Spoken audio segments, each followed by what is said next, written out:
Hello बच्चों, welcome back to knowledge क्रूजी officer. तो ये यार आपके कक्षा 12वीं के जो 1 मार्च को जो हिंदी के पेपर हो रहे हैं ना, उन्हीं पेपर के एक वन शॉट वीडियो है। मैं आपको A to Z जो 12th होंगे हिंदी के बच्चे होंगे उनको A to Z मैं यहाँ पे बताने वाला हूँ कि तुमको पेपर जो है वहाँ बैठोगे तो एक बूंद ये नहीं लगेगा, मतलब ज़रा सा ये नहीं लगेगा कि हमारे लिए पेपर नया है। इतना मैं यहाँ पे एक शॉर्ट वीडियो पे लंबी जाएगी वीडियो, तो बिल्कुल से हो सके तो आप अकेले बैठ के ईयरफोन लगा के पेन और पेंसिल लेके कॉपी लेके बैठ जाना। और अगर ये वीडियो पूरा देख लेते हो और इस पे जो बताए हैं उन सभी चीज़ों को पढ़ लेते हो तो तुम्हारे 100 में 60 70 80 नंबर कहीं नहीं जाएंगे भाई, उससे भी ज़्यादा आ जाएंगे, लेकिन मैं इतने तक ही बोलूँगा क्योंकि थोड़ा अपने आप को पढ़ना पड़ेगा। और इसके बाद आपको अगर लगता है कि कम पढ़ा है कुछ और पढ़ लो तो आप मॉडल पेपर, प्रश्न बैंक, ये सारी चीज़ें पढ़ सकती है और बिल्कुल से एक तारीख के एग्ज़ाम में फोड़ सकते हो। ठीक है, और व्हाट्सएप ग्रुप पे जुड़ जाना, जो भी लोग नए होंगे डिस्क्रिप्शन में लिंक होगा।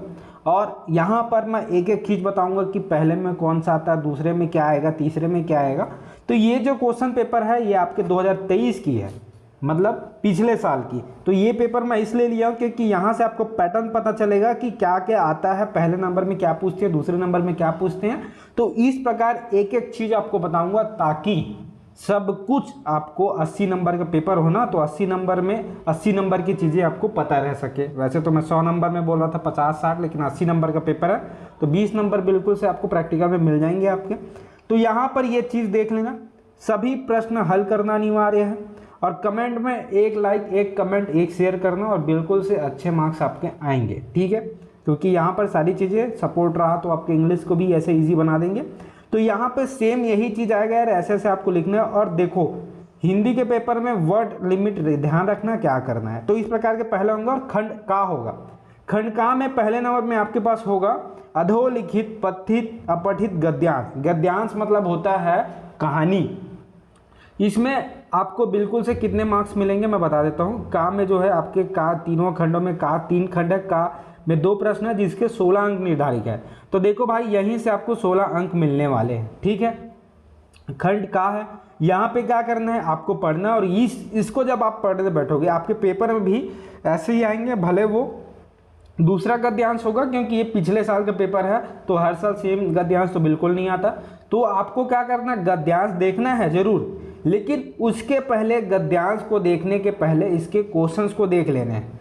इससे क्या होगा, क्वेश्चंस को देखोगे, ठीक है, तो जब भी क्वेश्चंस आप देख लोगे, पूरा पढ़ लोगे, ये यहाँ पूछा गया है, तो उसमें क्या है, जब तुम गद्यांश पढ़ते रहोगे ना तब तुमको समझ आएगा कि हाँ ये मुझे पूछा गया है तो इसको मैं यहाँ पे इसका आंसर आएगा। मतलब ये तुम्हारा कहीं ना कहीं 45 मिनट, अगर तुम ज़्यादा से ज़्यादा कोई नया बच्चा पहली बार इसको पढ़ेगा ना तो 40 से 45 मिनट लगा देता है। अगर तुम ऐसा लगाए ना तो बाकी तुम्हारा बहुत सारा चीज़ छूट जाएगा। ठीक है, तो यहाँ पे क्या करना है, ये पूरी चीज़ें आपको पढ़नी है। ठीक है, उसके पहले आपको पढ़ने हैं क्वेश्चंस यहाँ पे कि पहला क्वेश्चन क्या है, खुश मिजाज लोग जीवन में अधिक सफल होते हैं क्यों? हंसी दवा के रूप में किस प्रकार कार्य करती है? हंसी की जरूरत क्यों महसूस की जा रही है? हास्य क्लब के क्या आशय है? तनावपूर्ण और यथाविधि का समास विग्रह कर समास का नाम लिखिए। ठीक है, और उसके बाद है खुश मिजाज के प्रयुक्त उपसर्ग तथा प्रमाणित एवं प्रयुक्त प्रत्यय बताइए और प्रत्युत गद्यांश का उपयुक्त शीर्षक लिखिए। ठीक है, तो इस प्रकार यहाँ पे चीज मिलेगी आपको 8 नंबर। तो आपको क्या है, इसको पढ़ने से पहले क्वेश्चंस पढ़ लेना, फिर ये पढ़ लेना। ठीक है, खंड का है, पहला खंड है खंड का, तो यहाँ पे आपको ये फ्री के मार्क्स मिलेंगे अगर आप अच्छे से पढ़ते हो, उसके बाद इसके आंसर्स लिखते हो। और जब भी आंसर लिखो यार पहले खंड आ लिख लो, फिर उत्तर क्रमांक लिखो, फिर उत्तर क्रमांक में जो खंड का आप पहला है ना, मैं आपको यार एक कैसे लिखते हैं उसका भी मैं आपको एक हिंदी में बताऊंगा, वीडियो लेके आऊँगा। ठीक है, तो यहाँ से आपको बिल्कुल से जो नंबर है 8 नंबर जो भी है यहाँ पे मिल जाएंगे। ठीक है, और ये पेपर पुराने साल की है तो कोई नया साल मत समझना, सिर्फ इसको पैटर्न समझाने और तुम्हारा मार्क्स अच्छा कराने के, क्योंकि वन शॉट वीडियो है तो सब कुछ बताना। और वन शॉट वीडियो में ये नहीं कि निबंध पत्र बस बता दो, जो आ रहा है पेपर में वही चीज़ मैं बताऊंगा। पहले में ये आ रहा है तो उसका मतलब वन शॉट हुआ। ठीक है, तो गद्यांश में उपयुक्त शीर्षक लिखना, मतलब शीर्षक मतलब कहानी का नाम। तो जैसा तुमको लग रहा है जिसके बारे में, मतलब मैं बोलूँगा कि अगर किसी बात, देखो ये गद्यांश में कोई ना कोई कहानी किसी के बारे में होता है, तो अगर कुछ होता है तो अगर उसकी खास, मतलब जो भी आपको उसके बारे में समझ आ रहा है तो वही लिख दो। इसका 1 नंबर आपको बिल्कुल मिल जाएगा। ठीक है, तो उसके बाद जो दूसरा आता है वो पठित काव्यांश होता है। काव्यांश मतलब होता है कविता, का मतलब काव्यांश, का मतलब कविता। तो यहाँ पर एक कविता दी गई है जो कि है एक दिन फूलों ने भी कहा था पत्तियां। पत्तियों ने किया क्या किया, संख्या के बल पर बस डालों को छा लिया, डालों के बल पर ही चल चपल रही थी, हवाओं के बल पर ही मचल रही थी। तो इस प्रकार की चीजें हैं, सारी चीजें क्वेश्चन आंसर निबंध प्रश्न पत्र सब बताने वाला हूं, प्रश्न पत्र बोलता हूं, पत्र, ठीक है। उसके बाद यहाँ पे कहा है, देखो कहा गया है, यहाँ पे भी सेम है, उसको आपको अच्छे से पढ़ना है। उसके पहले आपको पढ़ना है इसके क्वेश्चंस को। एक दिन फूलों ने किससे क्या कहा, तो किससे क्या कहा, फूलों ने कहा है भैया पत्तियों से, ठीक है ना, पत्तियों से कहा है फूलों ने। तो यहाँ पे पत्तियां संख्या के बल पर क्या क्या कार्य करती है, देखो एकदम इजी है, बच्चों वाला काम है ये सब। तो देखो यहाँ तो संख्या के बल पर बस डालों को छा लिया तो छा जाती है, देखो। तो यहीं पे मैंने आधा कविता पढ़ा है और पूरे आंसर यहाँ पे दे रहा हूँ। तो सेम है, फूलों को किस बात का गर्व है, तो जहाँ पे भी गर्व वर्ड आएगा, जहाँ पे देख लो यार फूलों को किस बात पर गर्व है, देखो यहाँ पे कहाँ पे लिखा हुआ है। तो फूलों को किस बात का गर्व है, यहाँ पे आपको पढ़ना पड़ेगा, उसके बाद ये समझ आएगा, ठीक है। फूलों ने कहा पत्तियां, पत्तियां बल छा गए, डालों के बल पर ही चल चपल रही है, हवाओं के बल पर ही मचल रही है, लेकिन अपने से खुले खिले फूले हैं, रंग लिए, रस लिए, पराग लिए, हमारी यश गंध दूर दूर तक फैली है, ब्रह्मणों ने आकर हमारे। तो यहाँ पर इस प्रकार आपको पढ़ने और इसके आंसर्स देने हैं। ये भी काव्यांश है, अपठित काव्यांश, तो इसको पढ़ लो और यहाँ पे इसके आंसर्स दे दो। तो ये जो आएंगे आपका 1 2 3 4 नंबर के काव्यांश होते हैं, और 1 2 3 4 5 6 7 8 9 10 11 12 नंबर के आपके गद्यांश होते हैं, और 4 नंबर के आपके ये काव्यांश होते हैं। 16 नंबर यहाँ से तुमको मिल जाएगा खंड आ से, खंड का पहला खंड है, ठीक है। पेपर में भी आपके ऐसा ही खंड आएगा, कोई नया नहीं आएगा। और उसके बाद आते हैं एक शीर्षक पर लगभग आपको निबंध लिखना है। निबंध हर साल अलग आए हैं, और मैं निबंध की एक वीडियो डाला हूँ जिसपे डिस्कस बता दिया हूँ कि क्या क्या पढ़ना है। तो उसका क्या है, आप जाओ, जैसे यूट्यूब में जाओगे, चैनल सब्सक्राइब करोगे, उसके बाद जैसे ही हमारे चैनल में जाओगे वीडियोस दिखेंगे, प्लेलिस्ट में जाना, प्लेलिस्ट में आपको हिंदी का पहले दिखेगा, वहाँ पे निबंध वाला वीडियो मिलेगा। तो निबंध वाले वीडियो पे वहाँ पे चले जाना यार, ठीक है। उसमें क्या मैंने थोड़ा एनालाइज करके उसको डीप में, क्योंकि वो खुद 10 मिनट का वीडियो, तो 10 मिनट की वीडियो मैं यहाँ पे बनाऊंगा तो फिर दिक्कत हो जाएगा। फिर भी मैं अगर बताऊं तो जैसे कि जो ट्रेंडिंग है, जैसे कि आपके G20 समिट हुए, ठीक है, चंद्रयान वाला किस्सा हुआ है आपका, और जैसे कि पौधेरोपण हो गया, और जैसे आतंक हो गया, साइबर आतंक जो होते हैं, वन रहेंगे हम रहेंगे, और 2-3-4 चीज़ और बताया, मतलब 6-7 जो बताया उसी के अंदर से कहीं ना कहीं आपके क्वेश्चन निबंध आएंगे, क्योंकि निबंध हर साल अलग आता है, ठीक है। और एक निबंध ऐसा होगा जो कि जैसे कि कानम पर आया ना, पर उपदेश कुशल बहुतरे, इसका मतलब ही समझ नहीं आ रहा तुम लोग को कि इस पर लिखना क्या है। बहुत लोग होंगे जिसको समझ नहीं आ रहा हो, तो ऐसे ही एक ठो आएगा, ठीक है। और बाकी जो रहेंगे जो आपको समझ आ जाएंगे, जैसे कि क्यों ना परहेज करें हम पॉलीथीन से, कि पॉलीथीन क्यों नहीं यूज़ करना चाहिए। और निबंध में यार आपको 2 पेज लगभग लिखना है, क्योंकि यहाँ पे आपको 200 शब्द बोले जाते हैं, तो एक पेज में 100, और ज़्यादा कुछ नहीं सोचना, ऊपर लिखना अच्छे से, अंदर में जो भी आता है आपको लिखना, क्योंकि चेकिंग ना हिंदी की एकदम ऐसा एक एक वर्ड चेक नहीं होता यार, जैसे लिखे हो क्या लिखे ऊपर ऊपर थोड़ा पढ़ते हैं, उसके बाद इसकी चेकिंग होती है, ठीक है। उसके बाद यहाँ पर है प्रश्न 4, और यहाँ पर देखो मैं यहाँ पे ये बता रहा हूँ क्योंकि इसे में ऐसे ही तरीके से आपके पेपर आने वाले हैं। प्रश्न 3 में आपके निबंध आएंगे, प्रश्न 4 में आपके पत्र आएंगे, प्रश्न 5 में समाचार, जो भी आता है वैसा आएगा। 14 क्वेश्चंस थोड़े होंगे, ठीक है। तो कैसा लगा बताना, वीडियो जरूर से, और शेयर जरूर कर देना। अच्छे मार्क्स चाहिए ना, 80 में 60 70 80 का चाहिए, तो जरूर से 10 लोगों को और अपने स्कूल वाले ग्रुप पे शेयर करके चैनल सब्सक्राइब कर लेना। प्रश्न 4 है, अपने प्रदेश के मुख्यमंत्री को छत्तीसगढ़ के पारंपरिक खेलों को प्रोत्साहित करने और जागरूक बढ़ाने हेतु छत्तीसगढ़ ओलंपिक 2022-23 का आयोजन करवाने पर सरपंच की ओर से धन्यवाद ज्ञापित करना, ठीक है। और उसके बाद आता है दैनिक समाचार। तो पत्र में क्या करना होता है, पत्र में आपको जो भी आपके पास मॉडल पेपर होंगे पढ़ लेना। पत्र में सबसे पहले चीज होती है उसका फॉर्मेट, कि कैसा लिखा जाता है। एक समाचार वाला आएगा कि समाचार पत्र के संपादक को आपको पत्र लिखना, और एक आएगा कि कोई मंत्री को पत्र लिखो, या तो कोई सरपंच को लिखो, या तो फिर किसी टीचर को लिखो, प्रिंसिपल को लिखो, या फिर किसी भी इंसान को लिखो, जो भी है। और एक आएगा आपके संपादक को पत्र लिखना है, ठीक है। तो बिल्कुल से आपको लिखते कैसे हैं फॉर्मेट, वो सारी चीज़ें आपको यहाँ पे पता होनी चाहिए। तो बिल्कुल से ये 5 नंबर तुम्हारे हाथ में है, मुट्ठी में है, ठीक है। अभी तक हिंदी में कोई दिक्कत नहीं है। और कोई बच्चा अगर ये पहली बार ये वीडियो देख रहा है तो प्लेलिस्ट में जाके और भी वीडियो देख लो, उतने सारे वीडियो देखेंगे तो बहुत ज़्यादा चीज़ तुमको समझ आ जाएगी, ठीक है। और देखो यार, हिंदी में कोई फेल नहीं होता, बस 3 घंटे तुमको लिखने होते हैं, 3 घंटे लिखोगे तो पास हो जाओगे, ठीक है, भरना होता है। उसके बाद आता है 5वां, निम्नलिखित प्रश्नों के उत्तर संक्षेप में लिखिए। आपके पेपर में भी 5वें में यही चीज़ आएगा, जहाँ पे आपको समाचार वगैरह के बारे में पूछा गया पत्रिका क्या होता है, संपादक। तो मैं इसके क्वेश्चंस तुमको आईएमपी दिखाता हूँ कि क्या क्या क्वेश्चंस यहाँ पे आ सकते हैं। फिर प्रश्न 6वां में चलेंगे, ठीक है। तो प्रश्न 5वां दिखाता हूँ क्या क्या आ सकता है यहाँ पे। तो प्रश्न 5वें नंबर में आपको क्या पूछा जाएगा, जो मैं यहाँ पे बता रहा हूँ, इन्हीं में से जो क्वेश्चन है आपके आएंगे, जो रिपीटेड हैं वो भी क्वेश्चन यहाँ पे बताया हूँ। अब जो आपके मॉडल पेपर, प्रश्न बैंक और प्रीवियस ईयर तीनों जगह है ना, वैसे ही क्वेश्चन कहाँ से निकालो यार। तो ये क्वेश्चंस पढ़ोगे ना तो बाकी जहाँ से भी तुम और पढ़ रहे होगे, क्योंकि एक जगह से कि तुम पढ़ोगे नहीं, 10 जगह से तुमको घूमना पसंद है तो तुम वैसा ही करोगे, तो कोई दिक्कत नहीं है।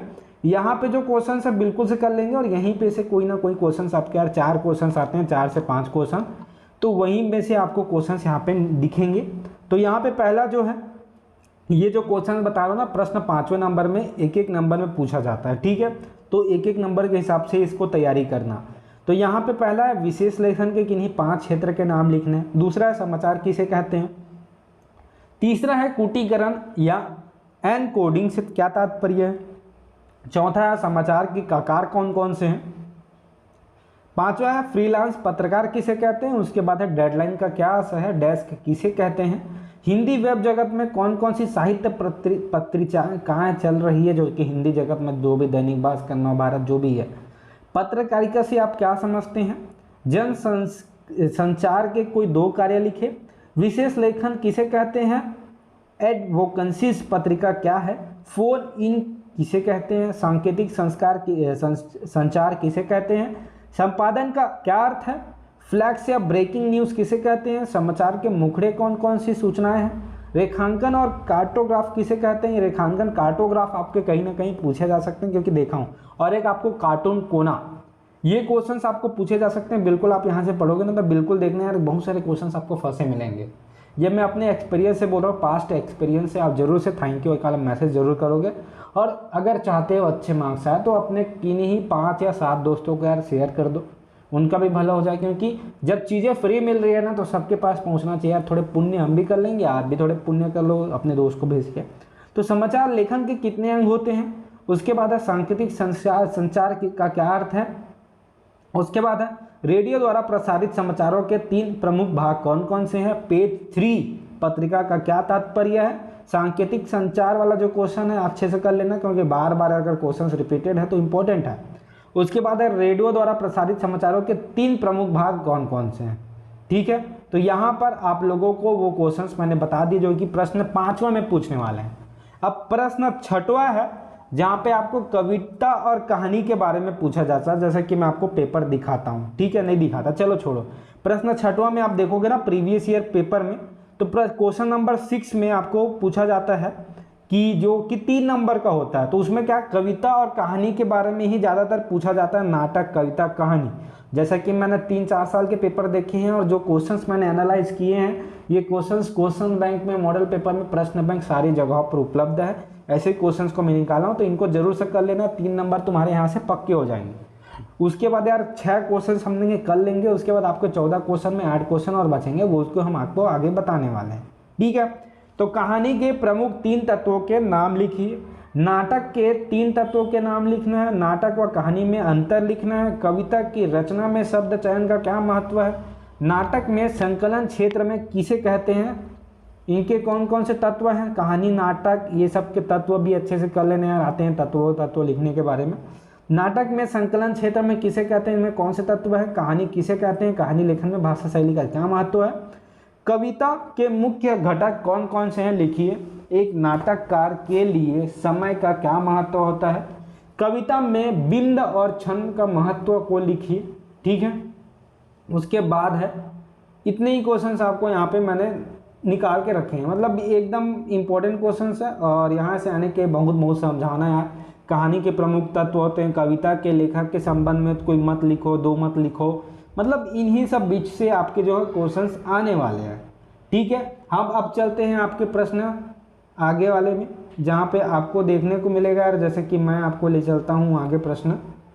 यहाँ पे प्रश्न 7वां होता है, जहाँ पे आपको आलेख लिखना होता है। आलेख आप लोगों को हर साल अलग अलग पूछा जाता है, जैसे कि मैंने जहाँ तक इसे देखा है, तो भी मैं अगर बोलूँ तो उल्टा, उल्का पिंड, ये सारी चीज़ें के आलेख हैं। जैसे कि थोड़ा आप मुझे टाइम देना, मैं आपको बताता हूँ। तो यहाँ पर अगर मैं देखूँ तो आलेख में आप लोगों को वही 2-3 प्रकार के, उल्का पिंड हो गया और चीज़ें आती है। आलेख के फीचर में आपको लिखने होते हैं। फीचर या आलेख जनसंख्या में बढ़ता असंतुलन, स्त्रियों की घटती संख्या। तो यहाँ पे जो आलेख है इसके 3 मार्क्स होते हैं। इसमें भी आपको आलेख फीचर एक ऐसे टाइप लिखना होता है, और इस पर कितने वर्ड लिखने हैं ये आप जरूर से देख लेना। ठीक है, उसके बाद खंड खा कंप्लीट होता है। अब खंड गा, मतलब अगर देखा जाए तो तुम्हारे कितने मार्क्स कंप्लीट हो गए हैं खंड आ और खंड गा से, खंड का और खंड दोनों खंड से। अगर देखा जाए तो देखो यार, खंड का में 2 प्रश्न है जो 16 नंबर निर्धारित है। खा में है 5 प्रश्न है जिसमें 4 प्रश्नों में विकल्प दिए गए हैं। इस खंड में कुल 20 अंक निर्धारित है, मतलब 20 और 16 36 नंबर तुमको यहाँ से मिल जाएंगे। अब जो गा है वो है आपके 32 नंबर के, आरोह भाग के, और वितान के हैं 12 नंबर के। ठीक है, तो यहाँ पे आपका 36 नंबर तो यहाँ पे हो गए हैं। उसके बाद 80 नंबर के आपके पेपर हैं। तो अब चलते हैं गांव में, और यहाँ पे मैं आपको महत्वपूर्ण क्वेश्चन फिर से बताऊंगा। ठीक है, तो यहाँ पे गांव में जैसे ही जाओगे पहले आपको पड़ेगा काव्यांश, और ये काव्यांश आपके क्या प्रश्न मतलब पाठ के आधारित होते हैं, शायद ऐसा कुछ है। तो यहाँ पे भी सेम चीज़ आपको करना है। प्रश्न 8वां जो अपने पेपर में देखोगे, ये जो पेपर है पिछले साल का ना, 1000 बार बोलता हूँ, ये पेपर बता रहा हूँ पैटर्न के लिए, कि पैटर्न में तुमको जब क्वेश्चन लिखने बैठोगे तो सर बोलेंगे, मैंने याद करोगे नॉलेज गुरुजी वाले सर ने बताया था, नॉलेज गुरुजी वाले भैया ने बताया था, 1 नंबर में अपठित आएगा, दूसरा मतलब ऊपर नीचे हो सकता है, लेकिन नंबर आधारित, पैटर्न आधारित ऐसे ही क्वेश्चंस आपको आने वाले हैं। अब एकदम ऐसा नहीं है कि क्वेश्चन ही क्वेश्चन आएगा, बेवकूफ टाइप क्वेश्चन करते हैं सर, हिंदी के इंपॉर्टेंट क्वेश्चन रहेगा। जितने इंपॉर्टेंट क्वेश्चन आ रहे हैं उतने ही पढ़ोगे तो काम का है ना। पूरे इंपॉर्टेंट क्वेश्चन पढ़े और बाकी ये सबका नॉलेज नहीं है तो फिर क्या ही मतलब। मेरा ये एक वीडियो में बनाने का है, 1 शॉट वीडियो, कि तुमको पूरा पेपर एनालाइज करवा दूं और क्या क्या चीज़ें आती है, इसके इंपॉर्टेंट क्या क्या है बता दूं। ठीक है, तो काव्यांश यहाँ पे हो गए आपके आधारित प्रश्नों के उत्तर। ये काव्यांश आपको क्या क्वेश्चन पढ़ना है और उसके बाद इसके आंसर्स देने। 3 यहाँ पे होते हैं और ये नंबर आपके 6 नंबर के होंगे। तो देखो यार, काव्यांश आपके 6 नंबर के हैं। बालक किस पर ललचा गया है, तो यहाँ पे देख सकते हो कि बालक तो है ही चांद पे ललचाया, तो बालक जो है चांद पे ललचाया है। और उसके बारे में थोड़ा और लिख देना, 2 नंबर का है तो 4-6 लाइन होना चाहिए। ठीक है, माँ बच्चे की जिद को किस प्रकार शांत करती है, तो देखो यहाँ पे माँ कैसे जिद को शांत करती है। आंगन में ठुरन रहा, जिद आया है। बालक को है चांद पे ललचाया, दर्पण उसे देकर कह रही माँ देख आईने में चांद उतर आया है। तो उसको कैसे वो कर रही है, माँ शांत कर रही है कि उसको दर्पण दिखा रही है और बोल रही है कि चांद उतर आया है। यहीं पे ही तुम्हारे आंसर्स होते हैं क्वेश्चंस के। ठीक है, उसके बाद है इस रुबाई का शायर कौन है, तो ये है आपके वस्तु पर किस प्रकार से रस की प्रधानता है। तो यहाँ पे आपको खुद से थोड़े बनाने हैं कि क्या लिख सकते हो, कैसे लिख सकते हो रस वस के बारे में। उसके बाद आगे काव्यांश को पढ़कर आपको नीचे दिए प्रश्नों के उत्तर लिखने। ठीक है, ये भी काव्यांश था, ये भी काव्यांश था। ठीक है भाई, काव्यांश को पढ़ के इसको उत्तर लिखना। काव्यांश में आपको भाव सौंदर्य पर प्रकाश डालना है और काव्यांश में शिल्प सौंदर्य को स्पष्ट करना।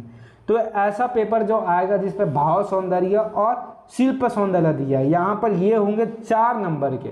और इस पे लिखने कैसे हैं यार, देखो भाव सौंदर्य और शिल्प सौंदर्य तुमको एकदम याद नहीं होगा कि इस पे किस प्रकार के भाव है, और तुम कुछ ना कुछ तुमको लिखने हैं। मतलब मेरा कहने का मतलब है खाली नहीं छोड़ना है तुमको।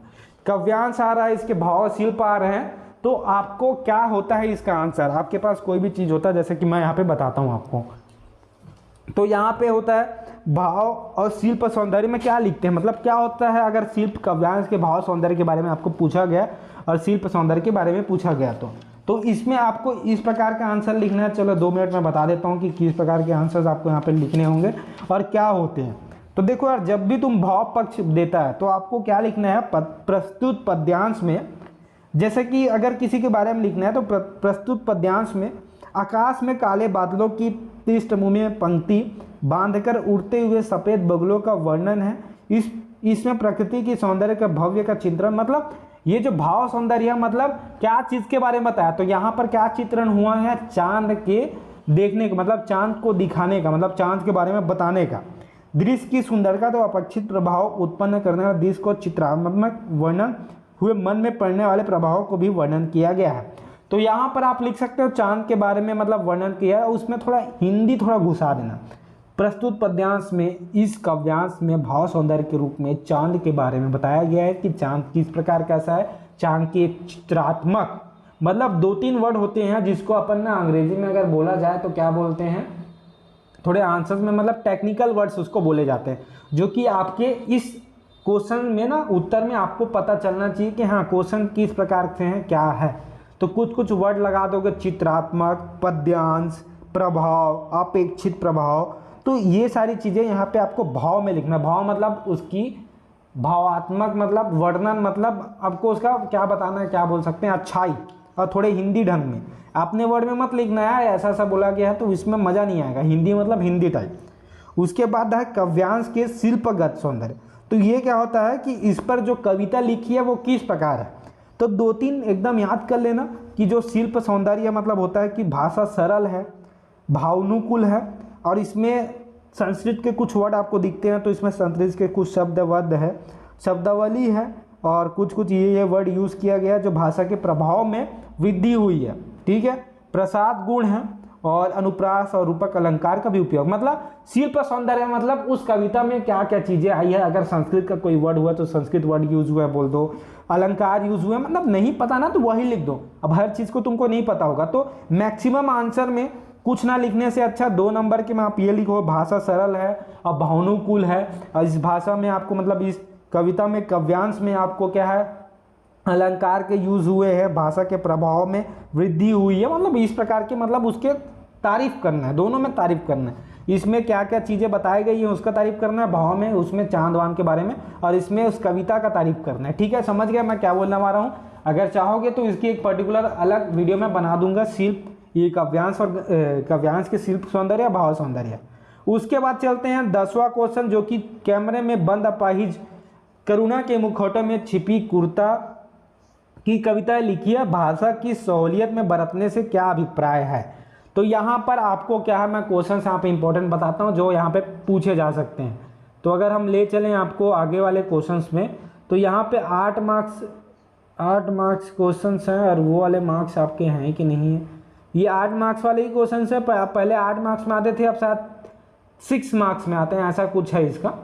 ठीक है, तो यहाँ पर यार ये चीज़ है कि जूझ, टूटे फूटे खंडहर सभ्यता को, संस्कृति के इतिहास के साथ साथ धड़कते जिंदगियों को दस्तावेज होते हैं। इसे कथन का भाव स्पष्ट करना है, अतीत के दबे पांव के आधार पर शीर्षक की साक्षात्कार सिद्ध करना है, जूझ का नायक किशोर छात्र के लिए आदर्श प्रेरणा, मतलब ये निबंधात्मक टाइप जो क्वेश्चंस होते हैं जो आपके इस नंबर में आते हैं। इनकी डायरी के ऐतिहासिक दौरा का जीवन दस्तावेज है। कविता के प्रति लगाव से पहले और उसके बाद अकेलेपन के प्रति लेखक की धारणा का क्या बदलाव है। मतलब ये अगर जो क्वेश्चन है 8वां से अगर आ रहा है, ठीक है, क्योंकि 8वां का क्वेश्चन आपके निबंधात्मक टाइप के हैं, ऐसे टाइप के हैं, तो अगर कोशिश करोगे तो अगर आप जो चैप्टर्स हैं ना इसके, उसको आप यूट्यूब से पढ़ लो यार, एकदम चैप्टर के बारे में पूरा जान लो। फिर चैप्टर के अगर कोने कोने से भी क्वेश्चन सब तुमको मिलते हैं ना, मतलब अगर हिंदी में तुम ना 5-6 घंटे लगा देते हो भाई, ज़्यादा नहीं, दिमाग लगा के मन लगा के 5-6 घंटे लगा सकते हो, तो 80 में 50 ला ही लोगे, 40, 50, 60 तुम ला ही लोगे आराम से। ठीक है, तो ये वीडियो और यहाँ पे यशोधर बाबू की पत्नी के समय में ढल सकते हैं, लेकिन यशोधर बाबू असफल होते हैं, क्यों।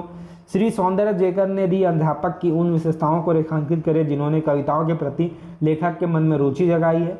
उसके बाद है सब हाउ इन प्रॉपर वाक्यांश का प्रयोग यशोधर बाबू लगभग हर वाक्य में करते हैं, तकिया तलाम की तरह करते हैं इस वाक्यांश में उनके व्यक्तित्व।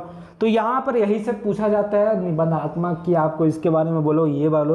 तो इनकी डायरी के पन्ने वाले चैप्टर आने वाले हैं, तो आपको ये यशोधर बाबू, ये इनकी डायरी, और क्या क्या आता है, ढोलक चैप्टर है आपके, और जो भी आपके ये आरओ में है, क्योंकि ये जो 8वां क्वेश्चन है वो कहाँ का क्वेश्चन है मैं आपको बताता हूँ। तो ये 8वां क्वेश्चन आपके आते हैं, सॉरी 10वां क्वेश्चन जो आता है 6 नंबर का होता है, वो आपके होते हैं, चलो मैं बताता हूँ कहाँ से होता है ये क्वेश्चन जो आता है वो, क्योंकि ये पूरा ऊपर में ही लिखा है भाई। देखो यहाँ पर जो गाँव में वितान भाग है वो 12 अंक के हैं, और जो गाँव में आरोह भाग है वो 32 अंक का है। ठीक है, तो यहाँ पे इसका जो है ये देखना है, और यहाँ पे सारी चीज़ें आपको बता दी गई है। तो चलते हैं आगे, चलते हैं जहाँ पे मैं आपको ले चल रहा था। तो यहाँ पर मैं कौन सा नंबर में था, यहाँ पे मैं था, देखते हैं यार क्या दिक्कत हो गई, ये कैमरे में बंद अपाहिज। तो ये ज़्यादा क्वेश्चन हैं आपके 10वें नंबर में जो कि आते हैं, पूछे जाते हैं। उसके बाद आपके यहाँ पर जो क्वेश्चन है 13 नंबर जो कि आपके 8 नंबर के होते हैं। तो शायद जो 8 नंबर का क्वेश्चन मैं आपको बता रहा था ना, वो ये बता रहा था 13 और 14 का। ठीक है, 8 नंबर का क्वेश्चन ये वाला है जो कि मैं बता रहा था, सॉरी गलती हो गया मेरे से, लेकिन 8 नंबर का क्वेश्चन जो है ये 14 नंबर वाले में है। ये वाला क्वेश्चन मैं नहीं बताया हूँ अभी तक, कौन सा, ये वाला कैमरे में बंद अपाहिज वाला। तो ये वाला भी हम आगे देखते हैं, पहले ये 8 नंबर वाले क्वेश्चन आप कर लो, क्योंकि ये क्वेश्चन आपके कहीं ना कहीं एन के डायरी कितनी भी संबोधित चिट्ठी के शक्ल में लिखने की ज़रूरत क्यों महसूस हुई। आपके ख्याल से पढ़ाई लिखाई के संबंध में लेखक और दत्ता जी को रवैया क्या सही था या नहीं था, ये लिखना है। पुरात्मा किन कान में आपको आधार कर सकते हैं, सिंधु सभ्यता का ताकक से शासित होने की अपेक्षा समय अनुशासित है, सिल्वर वेडिंग में आपकी कहानी है, ये पढ़ लेना। ये 60 लाखों की तरफ से बोलने वाली की एक आवाज़ है, कैसी आवाज़ जो किसी संत ने कवि की नहीं बल्कि एक साधारण लड़की की है, टिप्पणी लिखो। तो ऐसा ही क्वेश्चन आपको आएंगे। एन कौन थे, इसकी डायरी का इतिहास का महत्वपूर्ण दस्तावेज क्यों माना गया, जूझ कहानी के शीर्षक क्या है, यशोदा बाबू। तो यहाँ पर यही सारे क्वेश्चंस आने वाले हैं। तो मैं बोलूँगा कि ये जो क्वेश्चंस है ना, क्वेश्चंस को पढ़ोगे तो सिर्फ क्वेश्चंस के आंसर समझ आएगा, लेकिन अगर दिमाग लगा के अगर यूट्यूब से तुम इसके चैप्टर के ऑडियो कान में ईयरफोन लगा के सुन सकते हैं तो सारा कहानी को तुमको समझ आ जाएगा, और कहानी के हिसाब से लिख भी सकते हो। तो इतने सारे क्वेश्चंस तुमको पढ़ने के मतलब ही नहीं पड़ेंगे। सिंधु सभ्यता साधन संपन्न थी, भव्यता आडंबर नहीं था, डायरी के पन्ने पाठ के आधार पर व्यक्तित्व, यहाँ पे सारी चीज़ें आपको लेखक ने किन किन साधनों का उपयोग कविता में लेखन करता है, तो यहाँ पे सारी चीज़ें हैं। और मैं बोलूँगा इसके लिए प्लेलिस्ट चेक करना है। प्लेलिस्ट कैसे चेक करना है ये भी मैं यहाँ पे बता देता हूँ आपको जाना है भाई यूट्यूब पे जैसे ही जाओगे यहाँ पर आपको नॉलेज गुरुजी ऑफिशियल सर्च करना है। नॉलेज गुरुजी ऑफिशियल सर्च करोगे, जैसे ही सर्च करोगे उसके बाद ये चैनल खुलेगा, आपको प्लेलिस्ट में जाना है, और प्लेलिस्ट में जाने के बाद आपको क्या है, यहाँ पे सारे आपको वीडियोस मिल जाएंगे। इंपॉर्टेंट लेटर ऐसे के 4 नंबर वाले प्रश्न के जो 8 नंबर के आपके आने वाले हैं, जो कि लास्ट में आपको पूछे जाते हैं। ठीक है, ये मोस्ट इंपॉर्टेंट क्वेश्चन है, 7 नंबर वाले क्वेश्चन आपको पूछे जाते हैं वो है, और मोस्ट इंपॉर्टेंट क्वेश्चन सारी चीज़ें मैं यहाँ पे बता दी हूँ। ठीक है, तो यहाँ पे इसका फ़ायदा आप ले सकते हो। तो यहाँ पे मैं ये क्वेश्चन तो कंप्लीट बता दिया हूँ आपको। अब आगे चलता हूँ और क्या क्या आता है। तो 10वें नंबर की चीज़ें मैं आपको यार जैसा भी है बता दूंगा आगे। भाषा की सहूलियत का क्या अभिप्राय, कैमरे में बंद अपाहिज। तो ये काव्यांश के ही आपके होते हैं, जो काव्यांश वाले जो पाठ हैं उनके, तो 3 6 नंबर के ये आएंगे।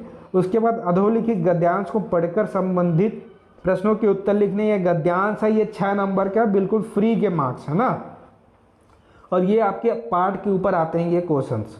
तो यहाँ पर क्या करना है, सेम यही चीज़ करना है कि आपको ये पढ़ लेना है। इंदर सेना ने जी के क्या तर्क दिए, यथा राजा तथा प्रजा के लेखक से क्या आशा है। तो यथा राजा तथा प्रजा मतलब जैसे राजा वैसी प्रजा होगा। तो यहाँ पर 3 जो प्रश्न है और ये नंबर 6 नंबर के हैं, मतलब कोई भी हिंदी में फेल नहीं हो सकता अगर दिमाग लगा के काम करे, क्योंकि यहाँ पर सारी चीज़ें तुमको दी है, पढ़ के इसके आंसर्स देने होते हैं। ठीक है, समझ आया ये कैसे करना है। और ये जब पढ़ते हो गद्यांश काव्यांश तो आपको क्वेश्चंस पहले पढ़ने हैं, उसके बाद आंसर्स पढ़ने हैं। अब यहाँ पे है 3 3 6 नंबर 9 10 नंबर के क्वेश्चंस यहाँ पे हैं। लुटन पहलवान अपना गुरु किसे मानता था, बाजारू रुपया। तो यहाँ पे मैं सारी चीज़ें आपको बता दिया हूँ। ये मैं जो प्रश्न है ना, निम्नलिखित प्रश्नों के उत्तर दीजिए, ये मैं आपको आगे बताता हूँ यहाँ पे कौन से क्वेश्चंस आपके पूछे जा सकते हैं। तो यहाँ पे जो क्वेश्चंस हैं मैं यहाँ पे बता देता हूँ आपको ये। ठीक है, 5 6 नंबर वाले क्वेश्चंस मैंने बता दिए थे, ये शायद PDF इसका नहीं है लगता है मेरे पास। तो जैसे भी होगा मैं आगे इसकी PDF आपको देने की कोशिश करूँगा। और यहाँ पर देखो ये जो चीज़ें हैं वो हमारे जो प्लेलिस्ट में आप जाओगे ना, तो वहाँ पे जो सारे क्वेश्चंस हैं उसको लिख लेना, क्योंकि वीडियो लंबी चली जाएगी तो कोई मतलब नहीं है। तो निम्नलिखित प्रश्नों के उत्तर लिखिए। यहाँ पर आपको सेम ऐसे ही क्वेश्चंस पूछे जाएंगे, लेकिन यहाँ पे क्वेश्चंस अलग होंगे, नंबर एक ही होगा। ठीक है। और 13 और 14 नंबर का चीज़ें मैं बता दिया हूँ कि यहाँ पे यार निबंधात्मक क्वेश्चंस आपको पूछे जाते हैं। जो मैं यहाँ पे बोल रहा था ना भाई कि ये निबंधात्मक पूछे जाते हैं, तो ये नहीं है निबंधात्मक वाला, ये आपके काव्यांश वाले, कविता वाले पार्ट के क्वेश्चंस होते हैं। और ये आपके होते हैं 4-4 8 नंबर आपके होते हैं 13-14 नंबर के। और यहाँ पे मैं आपको बता दिया हूँ सिंधु सभ्यता वाला चैप्टर, जूझ वाला, सिल्वर वेडिंग और कुछ और है भाई, चार्ली वाला, जो भी आपके चैप्टर्स है जो कि मैंने क्वेश्चंस आपको बताए हैं वो कर लेना। अभी मैंने कुछ टाइम पहले जो आप 8 नंबर के क्वेश्चंस आपको दिखाए थे, क्योंकि यहाँ पे निबंधात्मक एंटी डायरी के चैप्टर्स उनसे क्वेश्चंस आएंगे, जूझ से आएंगे, डायरी के पन्ने जो भी हैं आपके, पहलवान वाले चैप्टर से आ सकते हैं। तो जो भी है सारी चीज़ें मैं यहाँ पे बता दिया हूँ आपको। तो होप करता हूँ वीडियो में सारी चीज़ें समझ आई होंगी। और जाके यूट्यूब में जाके प्लेलिस्ट में चेक कर लेना, कुछ और क्वेश्चंस आपको मिल जाएंगे। और इतनी तैयारी करते हैं तो आपको बेहद से अच्छे मार्क्स आएंगे। तो वीडियो में नए होंगे तो चैनल सब्सक्राइब करके बेल आइकन प्रेस करना। तो वीडियो में सिर्फ इतना ही।